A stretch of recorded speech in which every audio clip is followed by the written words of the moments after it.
ঈদের বাকি আর একদিন। আজও রাজধানী ছাড়ছে মানুষ। এই যাত্রায় সড়ক মহাসড়কগুলোতে ভোর থেকেই বেড়েছে মানুষ ও গাড়ির চাপ। তবে নেই যানজটের খবর। রাস্তার কাজ চলমান থাকায় ঢাকা সিলেট মহাসড়কের ব্রাহ্মণবাড়িয়ায় দুর্ভোগে ঘরমুখো মানুষ। আর বাড়তি ভাড়ার অভিযোগ তো আছেই। প্রতিনিধিদের তথ্য ও ভিডিওতে desk report. Colour expert, George sap এবং মাইল্ড অন হ্যান্ডস টেকনোলজি সমৃদ্ধ অরিক্স ক্রিস্টাল ওয়াশ আপনার লন্ড্রি এক্সপার্ট। প্রিয়জনদের সঙ্গে ঈদের আনন্দ ভাগাভাগি করতে বাড়ির পানে ছুটছে নগরবাসী। ভোর থেকেই রাস্তায় বেড়েছে ঘরমুখো মানুষের চাপ।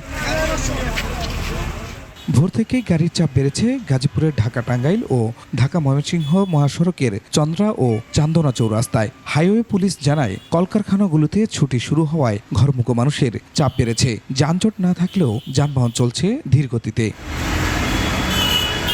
বড় বড় মতোই রয়েছে বাড়তি ভাড়া নেওয়ার অভিযোগ। অনেকে আবার বাড়তি ভাড়া আর গাড়ির সংকটে জীবনের ঝুঁকি নিয়ে চলছেন ট্রাক পিকআপ ভ্যানে। ভাড়া পাচ্ছে বেশি, 500, 600, 700, তাও গাড়ি পাওয়া যায় না।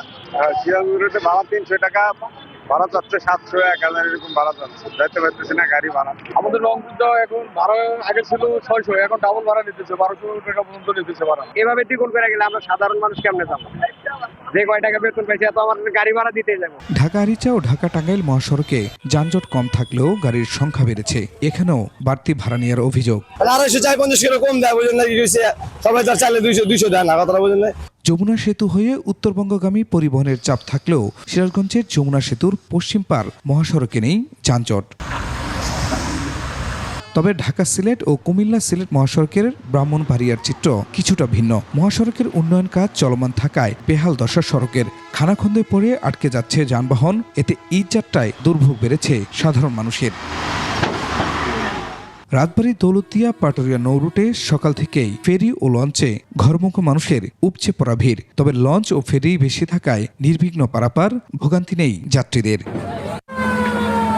Khurshid Alam, desk report, 21 television.